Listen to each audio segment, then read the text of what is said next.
I'm a bit late to the gold rush, but I finally got some in-house. Let's unbox and take a quick look at the gold iPhone 5s.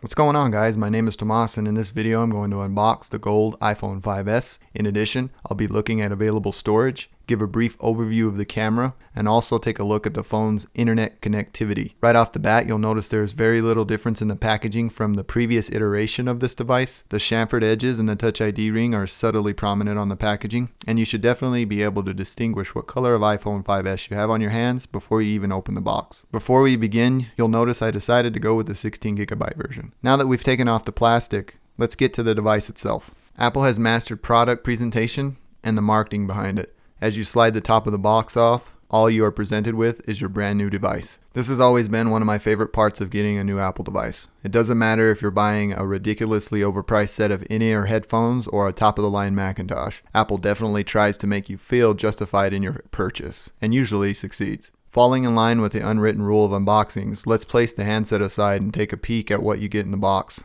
First off, you get minimal documentation and a set of stickers. Next, you're provided with a 5-volt USB power adapter and a lightning cable.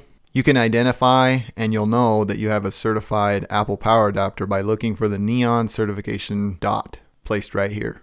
Apple has gone an extra distance to identify their certified device accessories because of some issues that popped up with third-party adapters. Finally, you get those famously redesigned EarPods, which I refer to as being ridiculously overpriced if you buy them separately. Now back to the handset. Removing the shipping plastic, you can see how sharp the device looks. However, I noticed that the shipping plastic had fingerprints on it. It seems like the packager was in a hurry. I don't know if others experienced this, but I definitely voiced my opinion to Apple's customer service. The phone itself was untouched, therefore the fingerprints were not of a huge concern. The champagne gold color really stands out at certain angles. It sometimes is very obvious, and at other times it's hard to tell which color it really is. Around the left side of the phone, you'll notice the silence ring switch and the volume up and down buttons. Moving toward the bottom, you get a 3.5mm headphone jack, microphone, lightning cable input, and mono speaker. On the right side, you'll notice the nano SIM card tray. One frustrating aspect about the SIM tray is that Apple does not provide you with a SIM tool. I'm not sure if that's the case with the Carrier Edition phones, as this is an unlocked version, so keep that in mind if you purchase the unlocked version directly from Apple. And finally, the sleep-wake power on and off button at the top right. The innards of the iPhone 5s are packed with Apple's new A7 processor with 64-bit architecture. To accompany the A7, Apple has thrown in their own M7 Motion coprocessor that is used for tracking movement or motion. The rear iSight 8-megapixel camera is flanked by a noise-canceling microphone and a dual LED flash. The face of the device is equipped with a 1.2-megapixel front-facing camera, light sensor, and earpiece. Toward the bottom of the device, you'll see the addition of the Touch ID home button. The phone's screen is a 4-inch 640 by 1136 Retina display. Now on to usable storage. Keeping in mind this is the 16GB version, we can see after the first power on, you are provided with 12.3GB of usable storage.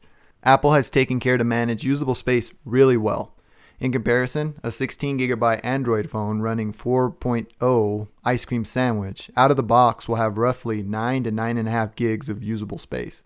To me, Apple has done a great job with file management with iOS in general. Before we continue, I need to preface this portion of the video by saying I don't know a whole lot about cameras, therefore anything I present here can and probably will be dissected by you photo gurus. With this in mind, I took superior pictures with the iPhone 5s because of its simplistic user interface. My wife is fairly familiar with photography and told me after the fact that some of the Canon T4i photos are not properly set up or taken. That being said, I thought it would be a fun idea to compare the iPhone 5s's 8-megapixel shooter to the likes of a Canon T4i. I also took slow motion video. The video was recorded at 120 frames per second and was secondarily slowed down in post-production using Adobe Premiere Pro. The video is in the original format and the car is being slowed to 25% its normal speed. The flag in this example is being slowed to 10% its normal speed. To close this video, I wanted to see what Wi-Fi and carrier connectivity of the iPhone 5s would be like. This testing is all relative to your location and internet service provider and will vary depending on a number of different things. I do have Apple's new 802.11ac router and will be testing both 2.4 GHz and 5 GHz frequencies here. The 2.4 gigahertz frequency is getting me about 8 megabits download with spikes into the 13 megabits range and about 10 megabits upload. The 5 gigahertz frequency gets me about 23 megabits with spikes into the 50 megabits range download and the same upload speeds as the 2.4 gigahertz frequency.